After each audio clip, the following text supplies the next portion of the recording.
आवाज जनतेचा, लढा सर्वसामान्य जनतेच्या न्याय व हक्कांसाठी। राज्याचे लाडके उपमुख्यमंत्री अजित पवार यांचं विमान अपघातात निधन झालंय। काल साश्रू नयनांनी त्यांना अखेरचा निरोप देण्यात आलाय। उपमुख्यमंत्री अजित पवार यांचा आजोळ देवळाली प्रवरा आणि या देवळाली प्रवरात त्यांचं बालपण गेलंय।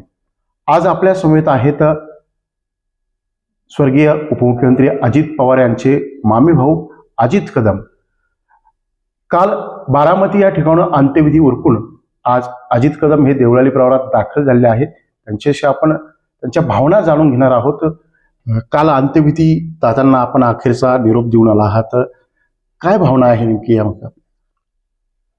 आज पहिल्यांदाच अनेक दादाच्या माझ्या मुलाखती झाल्या असतील, वाढदिवसाच्या निमित्ताने, इतर कार्यक्रमाच्या निमित्ताने, उपमुख्यमंत्री म्हणून शपथविधी घेतल्यानंतर। पण आज अत्यंत दुःखद वेदनादायक दादाच्या अपघाती निधनानिमित्त आपण माझ्याशी आज काही वार्तालाप करतायत। एक आपल्याला सांगावं मला वाटतं की दादांच्या राजकीय जीवनामध्ये आणि घरगुती कौटुंबिक जीवनामध्ये गेले 35 वर्षापासून मी त्याचा एक भाऊ म्हणून आणि एक सहकारी कार्यकर्ता म्हणून मी काम करतोय। दादांच्या लहानपणीच्या दिवाळीच्या खूप आठवणी आहेत। सुट्टीच्या दिवशी, उन्हाळ्याच्या सुट्टीत आणि दिवाळीच्या सुट्टीत दादा दिवाळीला दादांचं वास्तव असायचं। दादा दिवाळीला आल्यानंतर ह्या ठिकाणी आमचा कदम परिवार हा एकत्र कुटुंब परिवार, 4 चुलते वडील धरून आणि 4 आत्या, असा आमचा एक 50-60 जणांचा कुटुंब। आणि त्याच्यामध्ये आम्ही दिवाळीच्या सुट्टीमध्ये सर्व बहीण भावंड आणि आम्ही एकत्रितपणे या सुट्टीची मजा घ्यायचो। दादाच्या आठवणी खूप आहेत तशा, पण प्रामुख्याने दादाचं लहानपणापासून त्याला खेळाची खूप आवड होती। आणि खेळ म्हणजे मैदानी खेळ आणि देशी खेळ। त्याच्यामध्ये मग दबा इस्पाईस त्याचा आवडता खेळ, गोट्या त्याचा आवडता खेळ, हे 2 खेळ त्याचे अत्यंत आवडते होते। आणि ह्यामध्ये गोट्या खेळताना तो कधीच दादा शेवटपर्यंत कधी हरत नव्हता।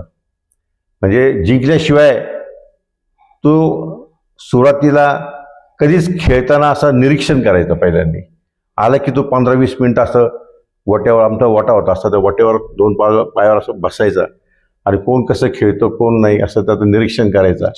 आणि त्यानंतर तो अर्धा पाऊण 1 तासांनी तो मग त्यानंतर ते डावात उतरायचा आणि सगळे डाव तो जिंकून जायचा। त्यानंतर डबा आईसमध्ये सुद्धा खेळताना तो संघ निवडताना लंगर फोडणारा कोण, कॅच घेणारा कोण, आऊट करणारा कोण, असे त्याचे ते बरोबर सिलेक्टेड ते माणसं निवडायचा। तो त्यात पटायचं असलेलं लोक निवडायचं। त्याची पुनरावृत्ती नेहमी राजकारणात झालेली आहे। राजकारणामध्ये सुद्धा दादाने ज्यांना दादाने राजकारणामध्ये आणलं, जे सहकारी राजकारणामध्ये आणलं, ते उत्तम प्रतीचे वक्ते आहेत, उत्तम प्रतीचे कार्यकर्ते आहेत, उत्तम प्रतीचे प्रशासक आहेत। अशा लोकांची सवंगड्याची टीम दादानी नेमकी राजकारणामध्ये सुद्धा तशीच तयार केली। आणि हा गुण दादाचा इतका प्रभावी होता। दादा हा पुरोगामी विचारा होता। तसं कदम परिवार हा संघ परिवारातील होता, परंतु दादा हा पूर्ण पुरोगामी विचाराचा होता। आणि माझं वैयक्तिक पवारसाहेबांच्या मार्गदर्शनाखाली मी दादाबरोबर सहकारी म्हणून काम करताना दादाने कधी जातीपातीचं राजकारण कधी केलं नाही। समाजामध्ये वागताना सुद्धा दादा कधी भेदभाव करत नव्हता आणि दादा स्पष्ट वक्ता होता। दादाला खोटं आवडत नव्हतं, प्रॅक्टिकल दादा होता। कुठल्या गोष्टीचा विचार करता, निर्णय घेताना प्रचंड दादा त्याची आकलन शक्ती, ग्रास्पिंग पॉवर इतकी जबरदस्त होती की जशी वसंतदादा पाटलांना ग्रास्पिंग पॉवर होती तशी दादाची ग्रास्पिंग पॉवर होती। तो माणूस कशा करता आलाय, काय काम त्याचं आहे, त्याची किती तीव्रता आहे, झटकन ओळखणारा होता आणि ताबडतोब निर्णय घेणारा होता। हे सगळ्या ज्या गोष्टीचं त्याची जी बुद्धिमत्ता, चातुर्य जे आहे ते राजकारणामध्ये वठवलं। राजकारणामध्ये आज दादाने 6 वेळा उपमुख्यमंत्री म्हणून शपथ घेतली। मी पाहिलं की दादाचा प्रचंड कामाचा वेग इतका होता आणि ताबडतोब कामाचं हे करायचा, तो निराकरण करायचा आणि किती अशक्य गोष्ट असली तरी तो दादा ती शक्य करून दाखवायचा. एखाद्याला शब्द दिला तर तो शब्द पाळणारा व्यक्तिमत्व होतं. दादा हा पूर्णपणे एक पवार साहेबांच्या तालमीमध्ये तयार झालेला एक अत्यंत एक आक्रमक कार्यकर्ता, हुशार, बुद्धिमान, अत्यंत प्रशासनावर वचक असणारा कार्यकर्ता. आजही तुम्हाला मी सांगतो की मंत्रालयात दादा आले म्हणतात सगळं दादा आले असं मंत्र थरथर कापायचं दादा. कारण दादा एखाद्या अधिकाऱ्याला आणि दादाला अधिकाऱ्याची पण पारख होती.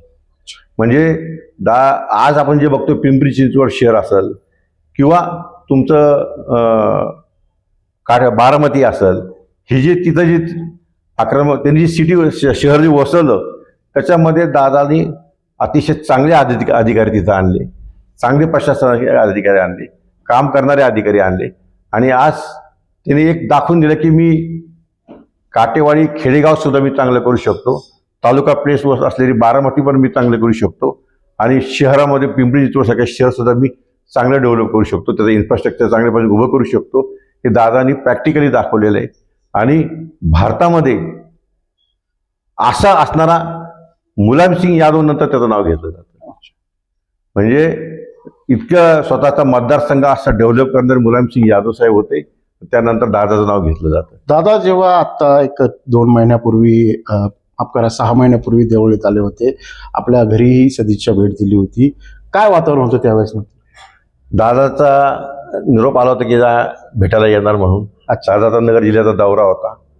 दादांना 4 मामा आहेत, त्यापैकी सगळ्यात मोठे म्हणजे अण्णासाहेब माझे मोठे काका, 2 नंबर मुकुंदराव पाटील जे पोलीस पाटील होते, नाना पाटील, 3 नंबर माझे वडील आणि 4 नंबर काका म्हणून शरदचंद्र कदम काका.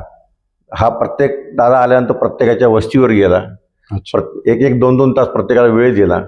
आणि दादा आला की वेळ देतोच तो.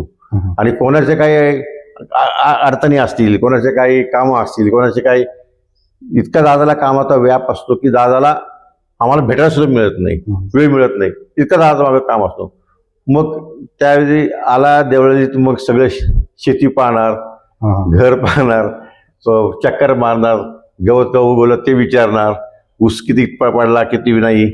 कारण सगळे दिवाळी प्रवारामध्ये सगळे लोक जे आमची भावंड आहेत ते शेती करणारे आहेत. अच्छा. त्यांच्या शेतीची विचारपूस करणार, ऊस टनेज का वाढलं नाही, टनेज का कमी गेलं, ऊसाचं पीक का कमी चांगला नाही आलं, हे नांगरच का नाही, हे इथं लेवलच का नाही केलं, असं दादा बारीक बारीक गोष्टीचा दादाला हे निरीक्षण करायची सवय होती. अशा सगळ्या गोष्टीमध्ये दादा आम्हाला खूप म्हणजे मार्गदर्शन करणारा आधारस्तंभ होता. आणि विशेष म्हणजे दादा प्रत्येक ठिकाणी आल्यानंतर दादानी आमच्याकरता पूर्ण 1 दिवस अख्खा वेळ दिला. आणि ज्यावेळी दादा येतो म्हणजे आमच्या आनंदाचं पर्वत असतो आम्हाला सगळ्यांना. दादाची नुसती दादासमोर दिसलं तरी आम्हाला असं वाटतं की कोणतरी आपल्या मागे आहे. त्याच्यात सगळ्यात वाईट गोष्ट अशी आम्हाला घडली की दादाचं अपघाती निधन आता झाले. आणि आज मला माझ्या वैयक्तिक जीवनामध्ये मी 2 वेळा म्हणजे एकदा कोविडच्या प्रकरणामध्ये मला 22% स्कोर होता कोविडमध्ये, आणि दुसरा मला अटॅक आला होता, सिव्हिअर अटॅक आला होता. हॉस्पिटलमध्ये पोहोचण्याची सुद्धा माझी शक्यता नव्हती. अशा वेळेस मी 2 वेळा मला दादाने तत्परतेने फटाफट निर्णय घेतले आणि मी त्याच्यातून बसलो.